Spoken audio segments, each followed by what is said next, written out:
네. 자, 우리 시간이 돼서요. 네, 제가 기도하고 우리 오늘 강의 시작하도록 하겠습니다. 네, 기도하겠습니다. 하나님 아버지, 오늘도 우리를 불러주셔서 주님의 말씀을 듣고 또한 그 말씀에 반응할 수 있도록 기회를 주셔서 감사합니다.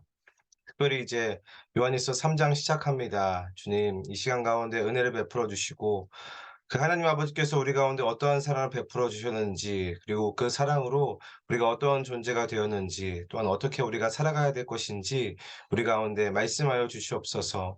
주의 말씀이 우리를 다스려 주시고 충만하게 채워 주시옵소서. 그렇게 하실 주님의 이름을 찬송합니다. 예수님의 이름으로 기도합니다. 아멘. 네. 우리 어느덧 네 여섯 번째 시간이네요. 네 여섯 번째 시간이고 앞으로 뭐 한 세 번 정도 더 하면은 이 요한일서가 이제 마무리 지어질 것 같습니다. 네. 그래서 반 좀 넘게 온 것 같은데 좀만 힘을 내시고 이제 강의를 들었으면 좋겠어요. 그래서 네 그렇듯이 이제 지난 시간에 배웠던 부분들 그 내용들 살펴보고 그 맥락에 이어서 그 오늘 할 내용들 보도록 하겠습니다. 지난 시간에 이 요한일서 2장 18 절부터 27 절까지 말씀 우리 봤죠? 그래서 지난 시간 본문은 특별히 이 교회 안에 들어왔다가 나갔던 그 거짓 교사들의 가르침, 네 그 거짓 가르침을 바로잡는 내용의 요한이 지면을 하려 했죠. 예 특히 거짓 교사들이 교회에 들어와서 흔들어 놓은 부분이 무엇이라고 말씀드렸죠? 네 이 신앙의 가장 기초가 되는 부분, 이 예수님께서 이 땅에 오셨다는 사실을 의심하고 부인하도록 네 그렇게 가르쳤다라고 말씀드렸습니다. 이들의 가르침을 정리하면 이런 거죠. 어찌 거룩하신 하나님께서 하나님의 아들이 이 더럽고 연약한 육신의 몸을 입고 올 수가 있냐, 이 땅에 오실 수가 있느냐, 이런 거죠. 예, 그럴 수 없다. 우리가 예수님을 육체로 이렇게 보인 거는 그냥 그렇게 보일 뿐이지, 진짜로 예수님께서 이 연약한 육신을 입고 온 것이 아니다라는 주장이 이 거짓 교사들의 주장이었습니다. 뭐 그냥 언뜻 듣기에는 맞는 말인 것도 같죠. 근데 그렇게 되면은 어떤 결과를 초래한다라고 했죠? 네, 예수님의 그 성육신을 부인하게 되고 이 그렇게 되면은 죄사함 자체를 부정하게 되는 그런 결과가 나아진다. 그래서 예수 그리스도의 이름으로 우리의 죄가 깨끗하게 되었다라는 그 진리조차도 이제 부정하게 되는 그런 결과를 초래한다라고 말씀드렸습니다. 그리고 또 한 가지 거짓 교사들의 가르침은 이미 우리가 신령한 지식을 알고 구원받았기 때문에 이 육신으로는 이 땅에서 어떤 죄를 짓고 살아도 상관없다라는 거죠. 이 땅에서 마음껏 정욕대로 살아도 죄가 아니다. 이미 구원받았기 때문에 그래도 된다라고 그렇게 주장을 했습니다. 근데 이러한 가르침이야말로 예수 그리스도를 부인하는 그 적그리스도의 주장이라고 요한이 폭로했죠. 그리고 이러한 가르침과 이 때를 두고서는 요한이 이렇게 이야기했습니다. "마지막 때라." 네. 이 예수님께서도 이 마지막 때에 대해서 말씀하신 바가 있죠. 첫 번째는 이 적그리스도가 나타날 것이다. 그 마지막 때가 되면은 적그리스도가 나타날 것이고, 두 번째는 무엇이었습니까? 이 두 번째가 굉장히 중요했죠. 네. "많은 사람들의 이 사랑이 식어지리라."라고 말했습니다. 이 교회 안의 공동체 안에서 사랑이 식어질 것을 예수님께서 말씀하셨고, 실제로 이 거짓 교사들의 가르침을 받아들인 이 교회 안에서 이 서로를 향한 이 사랑이 식어지는 그런 일들이 발생했다라는 거죠. 이 예수님의 성육신을 이 부인하는 거짓 교사들의 주장 중에 이런 주장이 있었죠. 어 "이 세상도 사랑할 수 있다. 하나님도 사랑할 수 있다. 그리고 육신으로 우리 하는 그 모든 정욕적인 것들 그거 죄가 아니다. 마음껏 취하고 누려라." 뭐 이런 가르침들, 굉장히 세속적인 가르침들로 이 거짓 교사들의 가르침을 받은 다음에 세속적으로 이 교회가 분위기가 흘러갔다라는 겁니다. 그리고 그 결과, 그 거짓 교리들을 따라갔던 그 결과 교회 안에 사랑이 식어지는 그런 열매, 특별히 형제 자매들이 서로 사랑해야 되는데 그 사랑이 식어지는 열매로 나왔다라는 거죠. 그래서 이들의 신앙 성숙의 척도, 이 거짓 교사들의 신앙 성숙의 척도 또한 무엇이라고 했습니까? 네, 하나님을 사랑하고 형제를 사랑하는 것, 이런 게 아니라요. 오직 자기들이 전하는 그 신령한 지식을 깨달아야만 구원에 이른다. 그래서 자기들에게 이것을 배워야 된다. 이것을 배운 자와 깨달은 자, 그렇지 않은 자, 이것이 이들의 신앙 성숙의 척도였다라는 겁니다. 자, 그러나 과연 그렇습니까? 요한은 그게 아니다라고 이야기를 했죠. 그러면서 우리에게 무엇이 있다라고 이야기했습니까? 네, 이미 기름 부음이 너희들에게 있다. 거룩하신 자가 너희들 안에 거하고 그 거룩하신 자가 너희들에게 기름을 부었다라고 이야기했습니다. 그래서 뭐 누구도 너희들을 가르칠 필요가 없고 너희 안에 있는 그 기름 부음이 모든 것을 다 가르치고 모든 것을 아는 자들이 바로 성도들 너희들이다라고 그렇게 이야기했죠.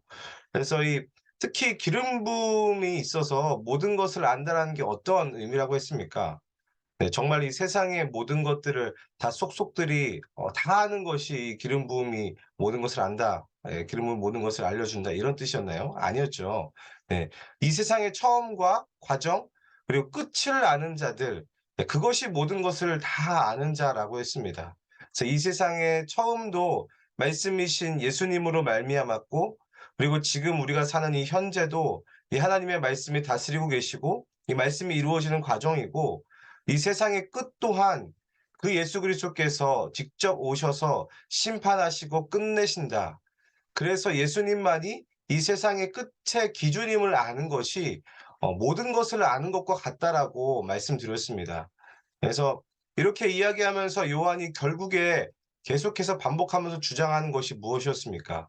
네, 그 처음부터 들은 것, 그 하나님의 말씀, 그 영원한 진리가 너희들 안에 지속적으로 거하게 하라라고 이야기했죠. 특별히 이 거하다라는 그 표현이 진짜 집에 가서 사는 것, 자리를 펴고 집에서 지속적으로 사는 것처럼 처음부터 들었던 그 말씀을 붙잡고 계속해서 살아가라.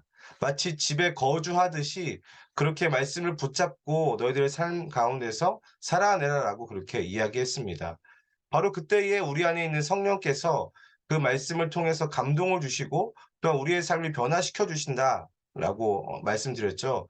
핵심은 이거예요. 지속적으로 거하는 겁니다. 지속적으로 하나님의 말씀이 무엇인지, 우리 그 말씀이 우리를 어떻게 인도하시는지 끝까지 그 말씀을 주의 깊게 듣고 또한 따라가는 것이 가장 중요하다라는 거죠. 그래서 여기까지가 이 지난주 본문의 내용이었습니다. 네, 그리고 오늘은 곧장 요 내용에 이어서 2장 28 절부터 그리고 3장 9 절까지의 말씀을 살펴보려고 합니다. 그래서 먼저 28 절과 29절 말씀 우리 같이 읽도록 하겠습니다. 네. 읽겠습니다. 네, 시작. 자녀들아 이제 그의 안에 거하라. 이는 주께서 나타내신 바 되면 그가 강림하실 때에 우리로 담대함을 얻어 그 앞에서 부끄럽지 않게 하려 함이라. 너희가 그가 의로우신 줄을 알면 의를 행하는 자마다 그에게서 난 줄을 알리라. 아멘. 이 28 절을 보면은 처음부터 요한이 강조하고 있는 것이 있죠. 네. 무엇을 강조하고 있습니까? 이렇게 이야기합니다. "이제 그의 안에 거하라." 아까 살펴봤던 말씀처럼 거하는 것을 강조하고 있죠. 근데 특별히 "언제 거하라."라고 이야기하고 있습니까? 네. "이제 그의 안에 거하라." 네. 여기서 이 이제라는 거는 이 헬라어로 뉘인이거든요. 이 시간을 가리키는 부사입니다. 지금 즉각적으로 즉시라는 그런 표현이에요. 즉시 거하라는 겁니다. 네, 미뤄두지 말고 즉각적으로 지금 거하는 것이 중요하다라는 그 말을 하고 있는 거예요. 요한은 지금 거하는 것이 얼마나 중요한 일이며 또한 이게 언제까지 영향을 미치는지를 뒤에 보면 이렇게 이야기하죠. "이는 주께서 나타내신 바 되면은 그가 강림하실 때에." 네. 지금 거하는 것이 언제까지 영향을 미친다라는 겁니까? 네. 바로 예수님께서 다시 오실 그때에 그 최후의 심판 때까지 영향을 미치는 것이 지금 하나님 안에 거하는 것이다. 예. 무슨 말이냐면은 지금 하나님의 말씀 안에 거하고 지금 사귀는 그 하나님의 사귐이 예수님께서 다시 오셔서 심판하실 때까지 영향을 미친다라는 그러한 말이에요.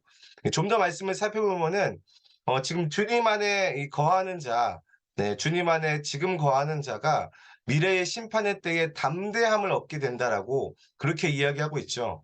여러분들 이 담대함을 얻는다는 게 어떠한 의미일까요? 네, 그냥 마음을 굳게 먹는 것을 의미할까요? 두려울 때에 그냥 주님을 의지함으로 마음을 굳게 먹자. 주께서 담대함을 주실 것이다. 이런 의미일까요? 네, 여기서 이 담대함이라는 이 원어는 모든 것이 밝히 드러나다라는 그러한 뜻이거든요. 팔흐레시아란 단어인데 이 단어가 여러분들 언제 쓰여졌는지 아십니까? 네. 이 단어가 언제 쓰여졌냐면요. 이 복음서에서 예수님께서 하나님 나라의 비밀을 밝히 드러내셨다라고 할 때 쓰이는 단어가 이 파르헤시아, 이 담대함, 드러나다라는 그런 단어입니다. 이 최후 심판 날에는 이 우리의 모든 것이 주님의 그 빛 가운데서 완전하게 드러나게 되는 거죠. 예수 믿는 사람이든 믿지 않는 사람이든 그 주님 안에서 모든 것이 다 밝히 드러나게 됩니다. 그래서 요한 1서의 이 개념으로 따지면은 누가 어둠에 거하면서 평생을 살았던 사람이었는지, 그리고 누가 빛 가운데 거하면서 살았던 사람인지가 이 심판날에 완연하게 드러난다는 그런 말이에요. 그래서 이 심판의 때에 담대한 사람이 그렇다면 과연 누구겠습니까? 네, 요한은 바로 지금 빛 가운데 거하는 사람, 이미 빛이신 하나님과의 그 친밀한 사귐을 통해서 자기 안에 있는 그 죄와 어둠, 그리고 이 사망, 이 모든 것들을 다 오픈하고 해결받은 사람, 즉 예수 그리스도의 그 미쁘시고 의로우신 그 은혜를 입은 자들은 담대할 수밖에 없다라는 겁니다. 왜냐하면은 이미 죄와 어둠을 이 빛이신 주님 앞에서 지금 드러냈기 때문이에요. 네. 좀 더 이 지점을 좀 묵상을 해 보자면은 그렇기 때문에 지금 우리가 하나님과 사귐을 가지잖아요. 사귐을 가질 때 첫 번째로 무엇을 합니까? 회개를 하죠. 우리가 예배를 드릴 때도 참회의 기도를 하잖아요. 하나님 앞에 이제 우리의 죄를 회개하고 예수 그리스도의 보혈을 의지하는 그 기도를 하는데 그렇기 때문에 지금 우리가 이 회개할 때마다 잊지 말고 늘 기억해야 될 게 뭐냐면은 바로 하나님의 심판입니다. 예수님의 이름은 이 그저 우리가 그 원하면 언제든지 뭐 심판을 피할 수 있는 이 천국 보장행 티켓 정도가 아니라는 말이죠. 우리가 예수님에 대해서 생각을 할 때에 사랑에 대해서는 굉장히 많이 생각을 합니다. 우리의 죄를 용서해 주시고 우리를 있는 모습 그대로 받아 주시고 물론 다 맞는 이야기예요. 이게 진리입니다. 그 안에 거해야 되는 거예요. 자, 그런데 그 예수 그리스도의 사랑에 못지않게 기억해야 할 것은 바로 하나님의 심판이라는 거예요. 예. 같은 무게 중심으로 이걸 다뤄야 된다라는 거예요. 이런 겁니다. 그 죄에 대한 하나님의 이 심판은 그 아들 예수 그리스도조차도 사망의 대가를 치를 수밖에 없었다라는 것, 그렇게 심각하다라는 것을 그거를 기억해야 되는 거예요. 우리는 예수님의 이 십자가 앞에 설 때마다 적어도 이러한 두려움과 이런 경외감이라고 하죠. 네, 이런 경외감이 있어야 된다라는 겁니다. 이 하나님이 이 죄에 대해서 어느 정도로 생각하시는지 그 경중을 우리가 주님 앞에 나아갈 때마다 그것을 절절히 느끼고 깨닫고 알아야 된다라는 거죠. 이런 사람이 죄를 쉽게 지을 수가 있겠습니까? 네, 절대 그렇게 하지 못하는 것이죠. 그래서 이 29 절에서는 이렇게 이야기를 합니다. 그가 의로우신 줄을 알면 그 일을 행하는 자마다 그에게서 난 줄을 알리라. 무슨 이야기냐면은 이 죄를 대하는 하나님의 태도와 우리가 죄를 대하는 태도가 같아야 된다라는 말이에요. 예, 그럴 수밖에 없는 거예요. 왜냐하면은 우리가 지금 자리를 깔고 거하고 관계하는 이 하나님께서 죄를 미워하시기 때문에 그렇습니다. 우리가 그분과 관계가 있다라면은 우리 또한 이 죄에 대해 같은 입장과 생각을 가지고 있어야 합니다. 왜냐하면은 이 죄가 극복되지 않으면은 하나님과의 같은 자리에 이 사귐에 절대 거할 수 없기 때문에 '아 죄라는 게 이렇게 심각한 거구나. 하나님께서 죄를 이렇게 생각하기 때문에 우리도 죄를 이렇게 심각하게 받아들여야겠다.' 이 당연한 이야기를 하는 거죠. 그래서 29 절에서 의에 대한 이야기를 하는 거예요. 여러분들이 성경에 의라는 단어가 굉장히 자주 나오고 있지 않습니까? 특별히 근데 이 29 절에서의 이 의라는 거는 하나님과 우리와의 바른 관계를 의미합니다. 네, 하나님과 우리와의 바른 관계. 이제까지 살펴본 이 요한일서의 맥락을 보자면은 하나님과 우리가 어떠한 관계가 되었습니까? 네. 그 아들 예수 그리스도의 이름으로 죄 사함을 받은 관계죠. 그래서 하나님은 우리의 아버지가 되시고 그리고 우리는 그분의 자녀고 이 자녀들의 어둠과 죄를 아들의 피로 깨끗함을 받은 그렇게 맺어진 관계가 하나님과 우리와의 관계다라는 거예요. 예, 공통점은 모두 하나님께로부터 말미암은 은혜의 관계라는 거죠. 그리고 이러한 하나님의 의로우심, 이 하나님의 그 의로우심의 행위, 우리가 받은 그 의는 어떻게 알게 되겠습니까? 네, 오직 하나님과의 그 사귐을 통해서만 알 수 있는 거예요. 하나님과의 그 사귐을 통해서 '아 진짜 하나님이 나의 아버지이시구나.' 예 저번에 2장 살펴보면서 이야기했죠. '아 진짜 하나님이 우리의 아버지시네.'라는 거. 하나님과의 사귐을 통해서만 알 수 있습니다. 그래서 여기서 안다라는 이 헬라어 단어가 에이돈이라는 단어거든요. 이게 진짜 직접 눈으로 본 거예요. 예 눈으로 보고 직접 경험하고 만나다라는 그런 뜻을 가지고 있습니다. 예 그래서 첫째로 의를 행한다라는 것은 하나님과의 지속적인 그 사귐 그 관계와 관련이 있다라는 거예요. 그리고 이 관계와 이 사귐을 언제 하라고 이야기하고 있죠? 지금. 네. 그 즉시 그 안에 거하라. 예 지금 거하는 것이 중요합니다. 그래서 이렇게 지금 즉시 거하는 것을 강조하고 난 다음에 이 3 장부터는 이제 본격적으로 이 아버지의 사랑에 대해서 이야기를 하기 시작합니다. 우리 3장 1절 말씀 우리 같이 읽도록 하겠습니다. 네. 읽을게요. 시작. 보라 아버지께서 어떠한 사랑을 우리에게 베푸사 하나님의 자녀라 일컬음을 받게 하셨는가.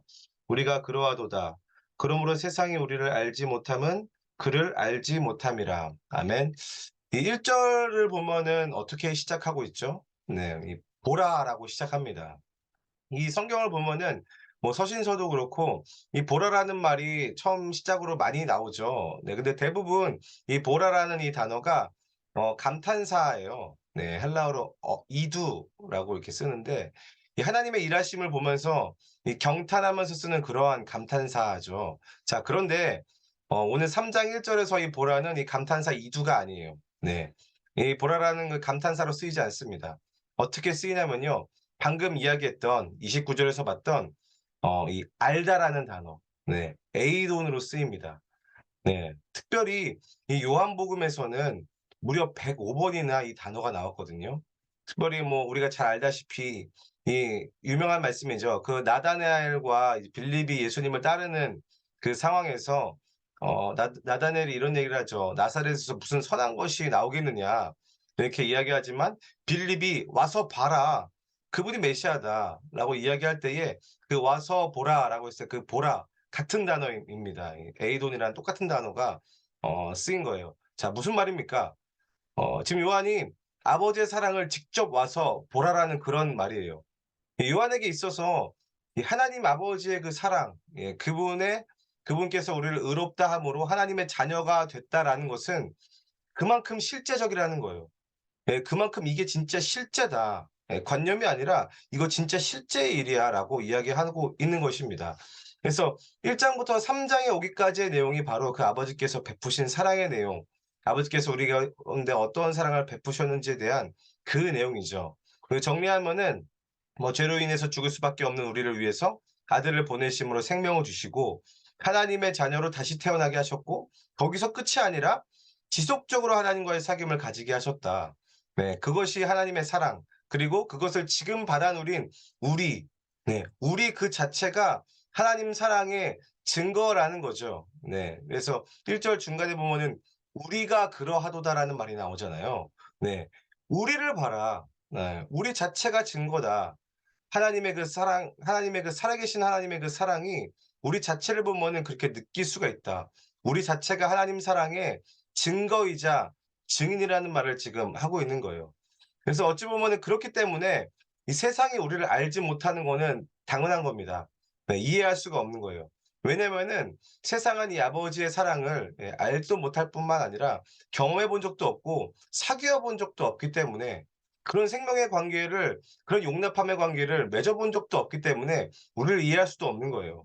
네 어떤 치유가 일어나는지 우리의 삶 가운데 어떤 변화가 일어나는지 그리고 우리의 삶의 방향성이 어떻게 이렇게 성경 그 방향성대로 갈 수 있는지 그 원동력은 무엇인지 도무지 이해할 수 없다. 그 얘기를 하는 거죠. 네. 하지만 우리는 아버지의 사랑을 매일 알고 있는 겁니다. '아 지금 내 삶이 이렇게 변한 것도 하나님 아버지의 사랑 때문에 그렇구나. 지금 이 어려운 가운데서도 내가 버틸 수 있고 내가 지금 끝까지 여기서 견딜 수 있는 거는 아버지의 사랑이구나.' 이걸 우리가 매일 경험하고 있다. 네 그렇습니다. 그래서 2 절에서는 이 요한이 성도들을 어떻게 부르고 있습니까? 이 호칭들을 집중해서 보면은 굉장히 성경이 재밌습니다. 네. 그 2 절에서 성도들을 이렇게 부르고 있죠. 이 "사랑하는 자들아"라고 부르고 있습니다. 예. 이 사랑하는 자들아 한마디지만 이게 그냥 인사말이 아니라 이거를 풀어서 이야기하면 이런 거예요. 그 1 장부터 3 장까지의 그 모든 아버지의 사랑을 한 몸에 받은 하나님의 자녀들아. 네. 사랑하는 자들아. 하나님의 사랑을 받고 나 또한 사랑하는 너희들아. 네. 그리고 나서 요한은 이 재미있는 표현을 하는데 이 2절 말씀도 우리 같이 읽도록 하겠습니다. 2절 시작. 사랑하는 자들아 우리가 지금은 하나님의 자녀라 장래에 어떻게 될지는 아직 나타나지 아니하였으나 그가 나타나시면 우리가 그와 같을 줄을 아는 것은 그의 참모습 그대로 볼 것이기 때문이니. 아멘. 자, 이 2 절을 보면은 이렇게 이야기하죠. "우리가 하나님의 자녀다."라고 요한이 이야기하는데 구체적으로 어떻게 표현하고 있습니까? 네, 그냥 "하나님의 자녀라."라고 이야기합니까? 네, 아니죠. 이렇게 표현합니다.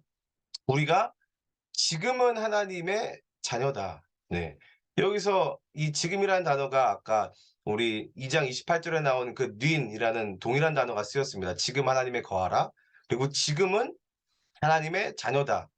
여러분들이 교회에서 예배 중에 인사할 때 이런 인사를 할 때가 있죠. 저는 우리 중고등부 아이들에게 처음 설교를 시작하면서 서로 이렇게 인사하게 하거든요. 네. 이렇게 인사를 한 적이 있었습니다. "당신은 하나님의 자녀입니다." 네. 많이 여러분들 해 보셨죠? 네. "하나님의 자녀입니다." 네. 자, 근데 여러분들 여기에 이 방금 요한이 2 절에서 이야기했던 것처럼 이 지금이라는 단어를 첨가해서 인사한다면은 어떤 느낌을 받겠습니까? 네. 인사를 하는데 이렇게 눈을 보면서 인사하는 거예요. "당신은 지금은 하나님의 자녀입니다." 네. 여러분 기분이 어떨 것 같습니까? 제가 그렇게 여러분들에게 인사를 한다면요. 뭔가 약간 기분 좀 나쁘지 않을까요? 네. 자, 근데 여러분들 이것이 이 요한이 강조하고 있는 부분이자 요한의 이 신학이에요. 네. 이런 면에서 요한의 신학은 지극히 현실적입니다. 이 요한의 글들을 보면은 좀 어려운 부분도 많이 있고 '아 이게 너무 철학적이다. 너무 형 이상학적이다.'라는 부분이 있지만 이 하나님의 자녀가 누구인지에 대해서는 진짜로 현실적입니다. 네. 요한의 글들을 보면은 이 시간 개념을 통해서 이 진리를 설명하는 부분들도 많이 나오죠. 예, 특히 요한은 이 구원받은 하나님의 자녀를 설명할 때에 어 과거에 예수님을 믿고 의롭게 되었다라고 그렇게 이야기하지 않습니다. 뭐 그렇다라고 해서 이 미래의 하나님의 자녀가 될 것이기 때문에 지금은 하나님의 자녀가 되기 위해 애쓰라고 막 그렇게 이야기하지도 않아요. 이 요한에게 중요한 거는 바로 지금이에요.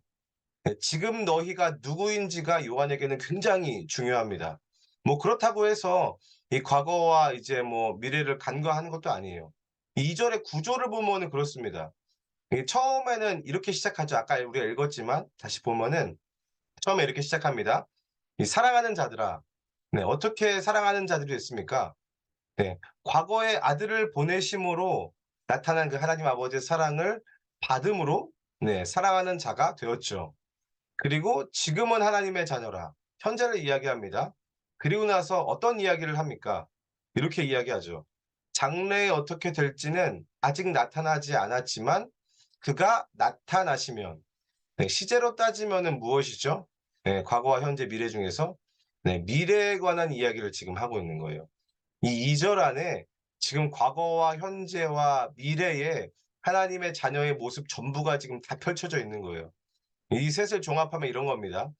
과거의 아버지의 사랑을 받았다라는 것, 그래서 사랑하는 하나님의 자녀가 됐다라는 것, 그리고 장래의 주님과 같은 모습으로 변화될 존재라는 거는 지금 내가 여기에서 어떤 존재인지가 나타내 주고 있다라는 말이에요. 다시 말하면은 과거에 내가 정말로 예수 그리스도를 믿었느냐, 그리고 미래에 정말로 하나님의 자녀로서 완전히 예수 그리스도와 같은 모습을 변화될 것이라는 그것, 그거는 지금 내가 여기에서 어떤 존재로 나타내지고 있는지 그게 결정하고 있다. 특히 이 2 절에서 강조하면서 반복하고 있는 동사가 있는데요. 바로 이 나타남이라는 단어입니다. 이게 원어로 이제 화내로라는 단어인데 2절 중간에 보면은 "그가 나타나시면 우리가 그와 같을 것을 아는 것은" 나타남이라는 단어가 계속해서 강조되면서 나오고 있거든요. 이게 명백하게 눈으로 보이게 나타나다라는 그런 뜻을 가지고 있습니다. 지금 요한은 예수님을 믿고 하나님의 자녀로 살아가는 삶이 얼마나 실제적인 삶인지, 진짜 얼마나 명확하고 클리어한 삶인지 강조하고 또 강조하고 있는 거예요. 이 나타남을 중심으로 정리하자면은 과거에 나타남과 미래에 나타날 것은 지금 현재 내가 어떤 존재로 나타나 있는지가 증명될 수밖에 없다. 그렇게 증명할 수밖에 없다라고 말하고 있습니다. 그래서 요한의 이 지금은 하나님의 자녀라는 말은 지금을 살아가고 있는 우리들에게 아주 적실한 표현인 거죠.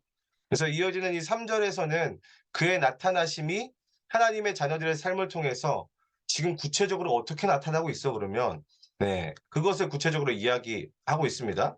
3절 말씀도 우리 같이 읽도록 하겠습니다. 시작.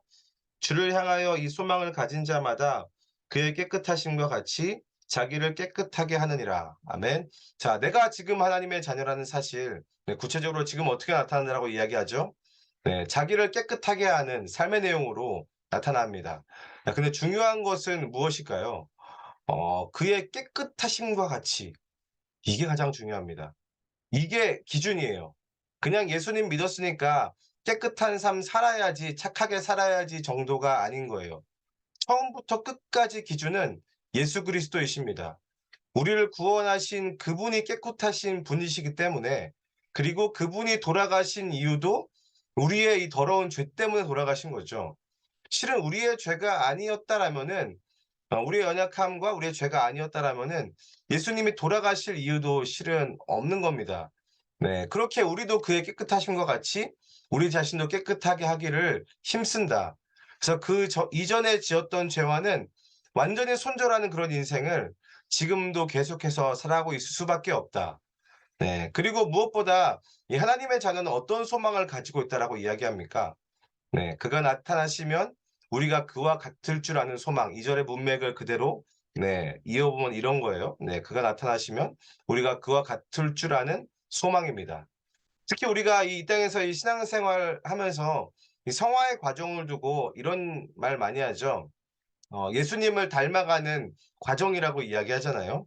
이게 무슨 말이냐면은 우리는 미래의 예수님과 같은 모습으로 완전하게 변화될 것을 확신하면서 지금 조금씩 그 미래의 모습들을 우리 가운데 이제 닮아가고 그게 나타날 수밖에 없다라는 거예요. 이거는 뭐 지금 내가 열심히 해서 지금 내가 열심히 노력해서 뭐 예수님과 같은 모습을 만들어내자라는 것과는 다른 거예요. 이미 미래에 확정되어 있는 그 모습을 우리가 명확하게 보는 거죠. '아 저런 모습이겠구나.' 네 그걸 명확하게 보고 지금 조금씩 그 삶을 살아내고 있는 거예요. 그래서 그렇게 성도들은 이 미래에 이루어질 것들을 소망함으로 그 미래를 지금 현재에 이미 누리고 있는 자들이 성도라는 겁니다. 네. 왜냐하면 예수님과 같은 모습으로 변화될 것이 너무도 확실하기 때문이에요. 그 하나님과 사귀고 교제하고 그 말씀 가운데 거하면서 '아 이거 진짜겠구나.' 마치 하나님께서 우리의 아버지라는 그 사실이 믿어지고 정말로 '이게 진짜구나.'라는 확신이 오는 것처럼 우리도 미래에 우리가 변화될 모습이 정말 그 예수 그리스도와 같은 그 모습으로 완전히 깨끗한 그 모습 완전한 모습으로 우리도 우리 육신이 변할 것이다라는 게 확실하기 때문에 지금 현재의 삶에서 치열하게 죄와 싸우며 자신을 깨끗하게 하는 삶을 살아내는 겁니다. 요한은 이어지는 이 4 절부터 9 절까지 그래서 이 성도들을 더럽히는 이 죄에 대해서 좀 다시금 분명하게 짚고 넘어가는데요. 우리 먼저 4-5절 말씀 우리 같이 읽도록 하겠습니다. 네 시작. 죄를 짓는 자마다 불법을 행하나니 죄는 불법이라. 그가 우리 죄를 없애려고 나타나신 것을 너희가 아나니 그에게는 죄가 없느니라. 아멘. 이 먼저 이 4 절에 이 죄를 짓는 자에 대한 정의부터 좀 살펴봐야 되는데요. 이 죄를 짓는 자는 불법을 행한다라고 이야기하고 있죠. 근데 여기서 불법은 이 단순히 이 법을 어긴 그런 정도가 아니에요. 여기서 불법이 어떤 단어냐면은 이 아노미아라는 단어거든요. 네, 여러분 아노미 상태라고 들어보셨죠? 네. 이게 무법이라는 뜻입니다. 네, 무법. 네, 간단히 이야기해서 무법자라는 거예요. 네, 여기서 말하고 있는 이 법은 어떤 법을 가리키는 걸까요? 이 이 세상의 법을 가리키는 걸까요? 네, 아니죠. 하나님께서 만드신 이 법과 질서를 이야기하고 있는 겁니다. 그래서 이 법이 있어도 법이 없는 것처럼 말하고 행동하는 거예요. 이걸 우리나라 이제 법 체제를 가지고 좀 이야기하면 이게 삼권 분립이라고 하죠. 네. 국가의 권력에 대해서 이야기하는데 이런 거죠. 어 그 법을 만든 사람을 무시하는 거예요. 그리고 그 법대로 심판하는 그 심판하는 사람도 무시하는 겁니다. 그리고 그 법대로 집행하려는 자, 입법, 사법, 행정이라고 하죠. 네, 이거를 그냥 다 무시하고 없이 여기는 것. 네, 그게 바로 불법을 행하는 것. 네, 무법한 자들이다. 네, 그 말이 이 이야기입니다. 네, 특별히 이거는 그 당시 이 영지주의자들을 겨냥한 말씀이거든요. 이 영지주의자들의 주장에 대해서 뭐 계속 이야기를 하고 있죠. 어떤 가르침입니까? 네. 이 육체는 원래 악하기 때문에 뭐 신령한 지식을 깨닫고 구원을 받으면은 이 땅에서는 육체로 어떤 삶을 살아도 구원받는다. 더 이상 죄를 지어도 그 죄는 우리와 전혀 상관이 없다. 이런 가르침입니다. 네, 이렇게 가르치면 성도들이 어떤 현상이 일어날까요? 성도들 안에서. 아, 이제 구원받았으니까 이 땅에서는 마음껏 우리의 욕심과 정욕대로 살아도 되겠구나. 그래서 그런 가르침들이 그 당시 이 세상의 음란한 이 이방신 숭배 문화와 접목해서 이 음란이 계속 교회 안에 들어오는 그런 통로가 되었다라는 거예요. 또한 이러한 가르침이 위험한 이유가 무엇이라고 했습니까? 계속해서 강조하는데 이 성육신을 부인하는 결과 때문에 "이거는 분명하게 이 이단이다."라고 말씀드렸죠. 그래서 더불어 5 절에서는 이 예수님께서 죄를 없애려고 나타나셨다. 나타나셨다가 굉장히 많이 나오는데 이 나타나셨다는 것을 의도적으로 밝히면서 예수님의 이 성육신 또한 강조하고 있는 것입니다. 그러면서 6 절에서는 이렇게 분명하게 이야기하죠. "그 안에 거하는 자마다 범죄하지 않는다." 다시 말해서 영지주의자들의 그 가르침처럼 뭐 신령한 지식을 깨닫고 구원받기만 한다면은 이 땅에서 마음껏 죄를 짓고 살아도 그것은 우리에게 죄가 될 수 없다. 이런 가르침이 잘못됐다라는 거예요. 그 안에 거하는 자마다 범죄하지 않는 거야. 죄를 짓지 않는다라고 이야기합니다. 자, 그런데 이 6절 말씀을 보면서 이 6절을 조금 더 생각을 해보면은 이런 고민이 들게 되는 거죠. 아, 그렇다면은 예수님을 믿고 나서는 단 하나의 죄도 짓지 않는다라는 그러한 말인가? 그런 생각 들지 않으세요? 6절 말씀 보면은 뭐 "그 안에 거하는 자마다 범죄하지 아니한다." 범죄하는 자마다 그를 보지도 못하였고 그를 알지도 못하였다. 어 요한은 이 "그를 알지도 못하였다."라고 그렇게 이야기를 합니다. 근데 정말 그렇습니까? 네. 우리의 삶에 이 말씀을 비춰보면은 이 예수님을 믿고 정말 여러분들 단 하나의 죄도 짓지 않으셨습니까? 여기서 말하는 저 포함해서 저는 죄를 지었거든요. 네. 근데 이 예수님 믿고 단 하나의 죄도 짓지 않는 거 이거 가능한 말일까요? 네. 이게 실은 불가능한 일이죠. 네. 그 기준으로 따지면은 누구도 하나님의 자녀가 될 사람은 아무도 없을 겁니다. 자, 그렇다면 요한은 지금 우리에게 전혀 불가능한 일을 지금 요구하고 있는 걸까요? 아니면 이런 거죠. 어 이 정도 세게 이야기해야지만 이 죄를 안 짓는 족속들이기 때문에 아예 그냥 이렇게 못 박아 버리자 이런 의도로 이 6 절을 썼을까요? 네. 실은 우리 여기서 이 범죄하지 않는다라는 말이 어떤 의미인지를 좀 볼 필요가 있어요. 먼저는 이 본문 말씀에서 이 범죄하지 않는다라는 것은 단순히 이 율법적인 개념으로 죄를 단 하나도 짓지 않는다 요런 개념이 아닙니다. 혹시 여러분들 이 2 장에서 제가 이 계명을 지키는 것에 대해서 설명했던 거 혹시 기억나십니까? 네. 이 계명을 지키는 게 어떠한 의미라고 했죠? 네. 계명 하나하나를 정말 단 하나의 위반도 없이 지키는 것이 그게 계명을 지키는 것이다라고 했나요? 네. 그거 아니죠. 네. 이런 의미라고 했습니다. 계명을 지키는 것은 이 계명이라는 거는 하나님은 나의 아버지시고 우리는 그분의 자녀이기 때문에 아버지는 아버지로서의 의무를 우리에게 다하시고 우리는 이 자녀, 이 아들과 딸로서의 의무를 다하는 것이 계명을 지키는 것이다라고 말씀드렸죠. 네, 다시 말해서 이것도 하나님과 우리의 관계, 이 정체성에 관련된 이야기거든요. 네. 그래서 이런 맥락 하에서 인간이란 존재를 한번 좀 생각을 해 봤으면 좋겠어요. 이 우리가 이러한 사랑을 받기 전에 이러한 언약이 맺기 전에 이전에 인간은 어떤 존재였습니까? 네. 이 죄로 인해서 하나님과는 완전히 단절된 존재가 우리 인간이었죠. 쉽게 말해서 죄의 노예가 되었고 죄가 시키는 대로 그냥 끌려다닐 수밖에 없는 그래서 이 땅에서 무슨 짓을 해도 이 사망의 결과를 피할 수 없고 무슨 일을 해도 사망의 결과가 나아질 수밖에 없는 그런 비참한 존재였습니다. 그리고 그 일에 이 비참한 일의 처음 시작점에 누가 있었습니까? 네. 그 요한일서 2 장에서 이야기했던 악한 자 마귀. 네. 그 악한 자 마귀의 말을 들음으로부터 이 비참한 인생이 시작된 겁니다. 그래서 이 8절에서는 이 마귀를 두고 이렇게 이야기하죠. 처음부터 범죄했다라고 이야기합니다. 그리고 나서 이야기하는 거는 이 하나님의 아들 예수 그리스도께서 나타나신 것은 바로 이 처음부터 범죄한 자, 이 마귀의 일을 멸하려고 하는 것이다. 멸하셨다. 그래서 이 예수 그리스도의 십자가 승리로 말미암아 이 죄와 사망의 노예로부터 완전히 벗어나게 된 존재. 그래서 이 우리의 삶의 지향점과 목적, 그 결론 자체가 죄와 사망이 아닌 무슨 짓을 해도 죄와 사망으로부터 벗어날 수 없는 그런 결과를 낳을 수밖에 없는 그런 데에서 생명으로 옮겨진 자가 바로 성도다.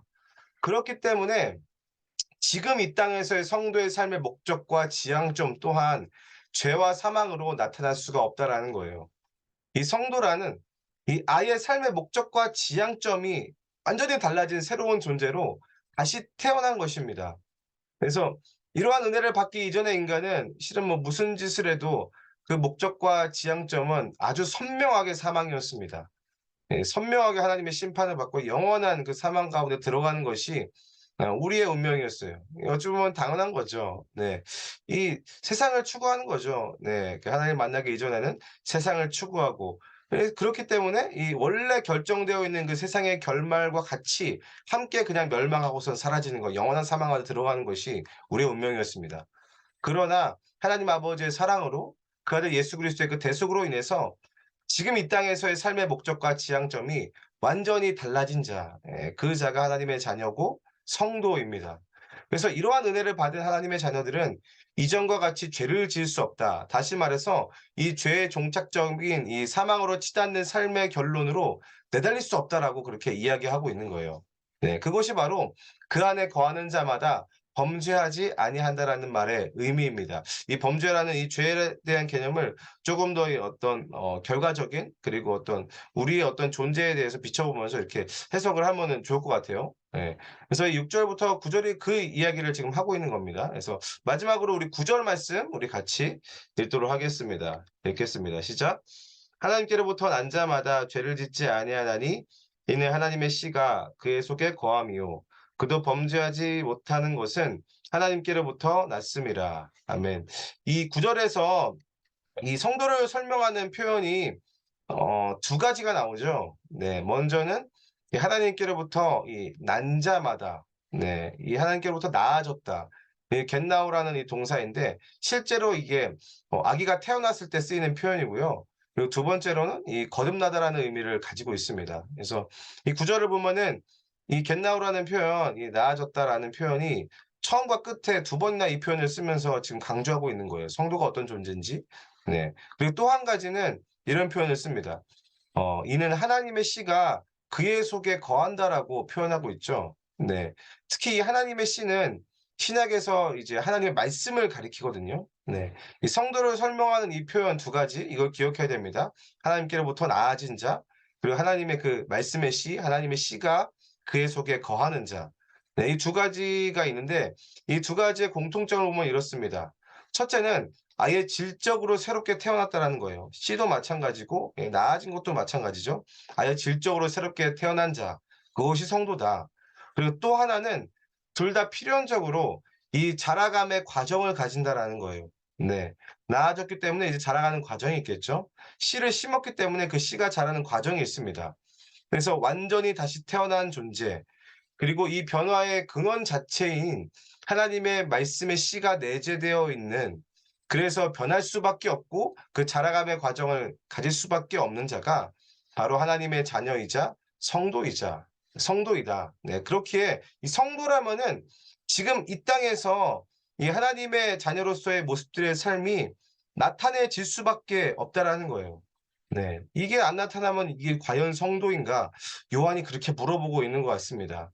그리고 이 모든 것들이 2 절에서 이야기했던 지금 이 땅에서의 하나님의 자녀들 어떻게 나타나느냐에 대한 그 답입니다. 오늘 본문을 마무리하면서 우리 자신에게 좀 이런 질문을 해 봤으면 좋겠습니다. '나는 지금 이 땅에서 어떠한 모습으로 나타나지고 있는가? 어떤 모습으로 하나님의 자녀됨을 지금 나타내고 있는가?' 여러분 지금 우리가 어떤 존재로 나타내지느냐가 과거와 미래에 내가 어떤 존재인지 였는지를 알 수 있습니다. 내가 지금 이 땅에서 지금 내가 이 시간 속에서 어떠한 존재로 나타내지고 있느냐. 그래서 이 하나님 앞에 우리 자신을 좀 돌아보면서 결국에는 사귐이죠. 예, 결국에는 그 하나님과의 사귐 가운데 끝까지 거하는 것. 네, 끝까지 그것을 붙드는 우리 모든 성도님들 되시기를 우리 간절히 소망합니다. 네, 제가 기도하고 마치도록 하겠습니다. 기도하겠습니다. 하나님 아버지, 오늘도 우리 가운데 말씀해 주셔서 감사합니다. 하나님, 주님의 말씀을 오늘도 의지하고 또한 지금 하나님의 말씀을 붙잡고 살아내기로 결정합니다. 하나님 아버지, 우리가 하나님의 자녀라는 사실, 우리의 삶을 통하여서 나타나게 하여 주시옵소서. 특별히 주의 말씀을 붙들고 사는 삶, 주의 말씀을 확신하고 주께서 말씀하신 대로 사는 삶, 지금 살게 하여 주시옵소서. 미루지 않게 하여 주시옵소서. 특별히 하나님과의 그 교제의 시간들, 그 사귐의 시간들을 우리가 미루지 않게 하여 주시고, 하나님 아버지, 주님께서 우리 가운데 말씀하실 때에 우리가 그 말씀에 온전히 순종하고, 또한 하나님 아버지, 주님의 자녀로서 우리가 당당하게 살아갈 수 있도록 주님께로부터 오는 그 담대함을 우리 가운데 허락하여 주시옵소서. 하나님, 오늘도 우리를 사랑해 주셔서 감사합니다. 오늘도 우리 가운데 말씀해 주셔서 감사합니다. 우리를 그 심판 때까지 또한 그 영원의 날까지 주께서 지켜주시고 함께 하실 줄 믿습니다. 감사드립니다. 예수님의 이름으로 기도합니다. 아멘.